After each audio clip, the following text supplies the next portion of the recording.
Hey everyone, for this video tutorial I thought I'd show you a little technique I developed a couple of years ago for giving your logos and other objects a reflection, a sort of pseudo-reflection. So here's a preview of what we're going to be making. So it's pretty crude. I threw it together kind of fast, but that's also kind of the point. It's a really quick way to make this effect, and in addition, not only is it pretty fast, but it's easy to change and it's dynamic. It interacts with the way that your layer orients itself in 3D space. So let's get started. First of all, I've got my logo here. You can use really any layer at all.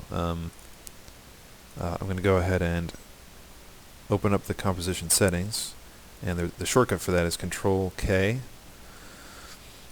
and then change the composition to 24. Well, you know what? Let's change it to 720p.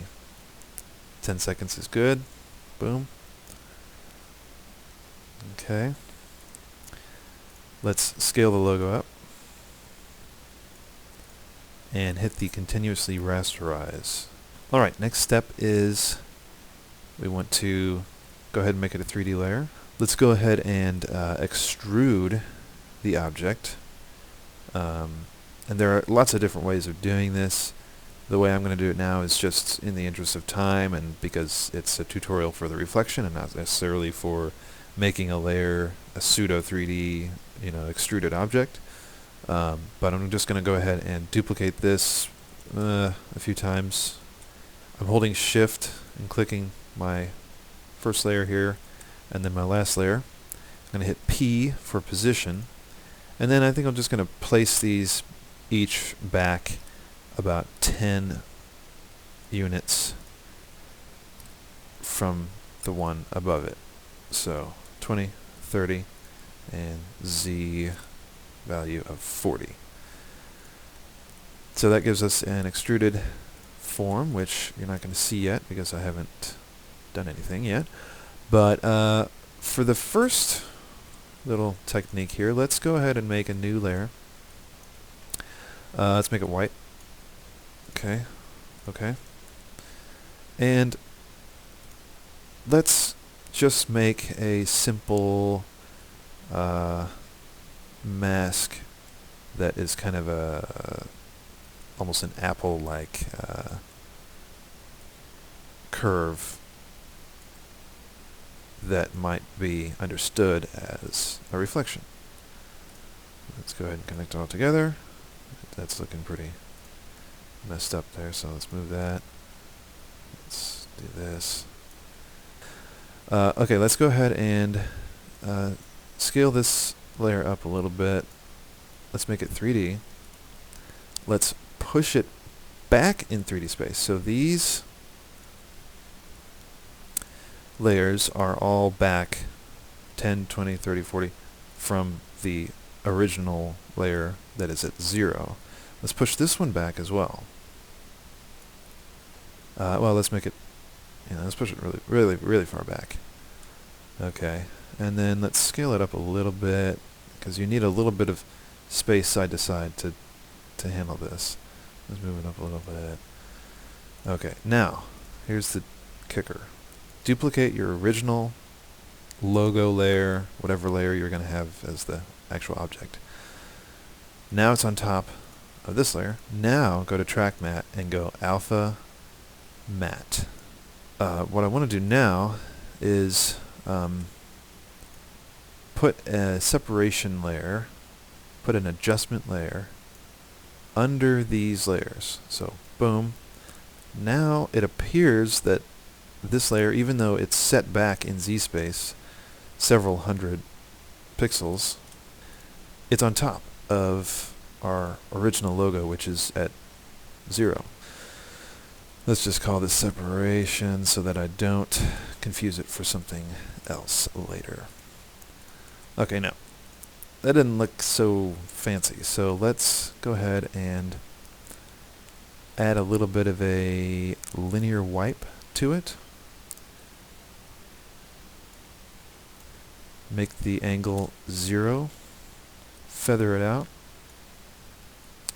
Pull it down a bit. That looks pretty close. And then I don't want it to be so hardcore, so let's make it like 35%. Yeah, maybe a little bit more, maybe 45. So, at this point now, let's just call this logo, maybe pre-comp. Let's drop this into a new composition by clicking it, dragging it to the Make New Composition button. Now it's in a new composition. I'm going to go back here and I'm going to say logo. Let's just say comp. Okay, now this is where the magic happens. Make it a 3D layer and then turn it. Oh wait, it's not doing anything. That's right, because we have to collapse transformations. Boom. Now when you turn it at an angle, you get things happening. So as you can see, we've got a dynamic reflection that is interacting with the way that we orient our layer in 3D space, and it even works, you know, north, south, east, west, whatever. And you know, it looks pretty cool. Obviously there's a lot of things you can do to kind of spice it up and make it a little more interesting, but that's kind of the basic gist. I'm going to actually go into this layer and you know, just add a bit of a bevel, maybe bevel alpha to my original layer. Okay, intensity, and you know what, I'm going to make the light come from that angle. Alright, and then go back to logo. Let's just make a quick background. Let's say new solid. Let's just make it black. And then I'm going to make generate a ramp. Move this over here. No, wait. I'm going to move that down. Have the bright color come up from here, as if there's a light source up there or something. Scatter a bit.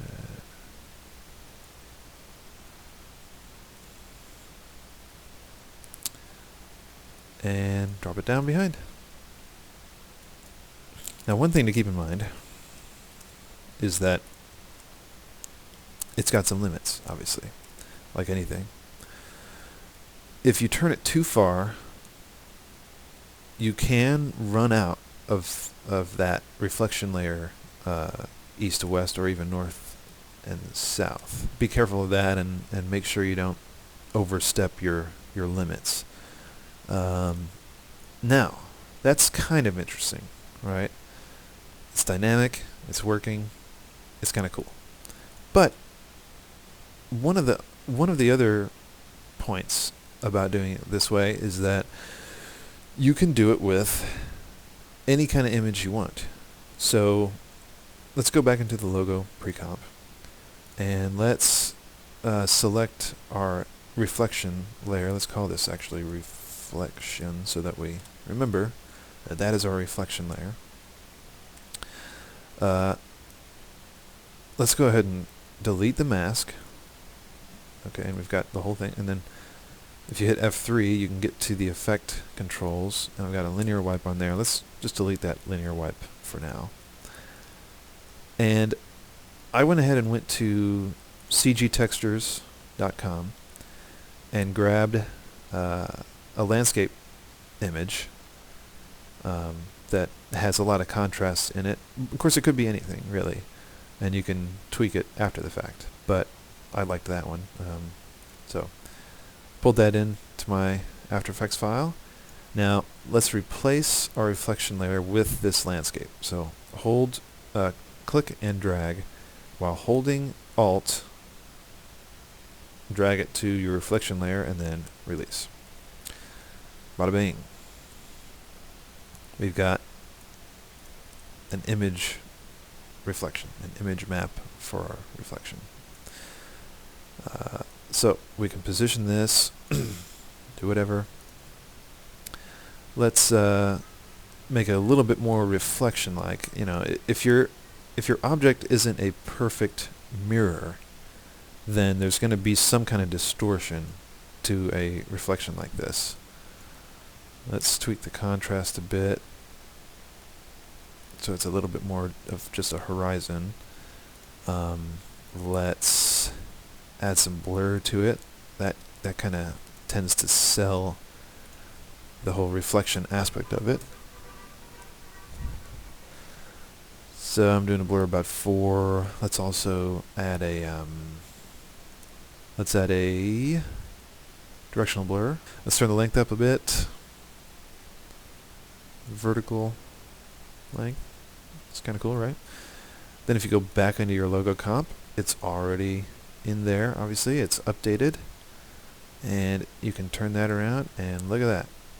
Oh, you know what? The other thing is we've lost our bevel. Well, that's because you can change the mode of this. Let's say screen, and that basically lets all the highlights through. Again, you are able to animate this any way you want, and that reflection is going to follow your object around, all shiny. Now obviously for this final file I made a colored background and added a bit of a glow, but those are easy enough to add. Alright, I hope you guys found this video tutorial useful, and I'll see you next time.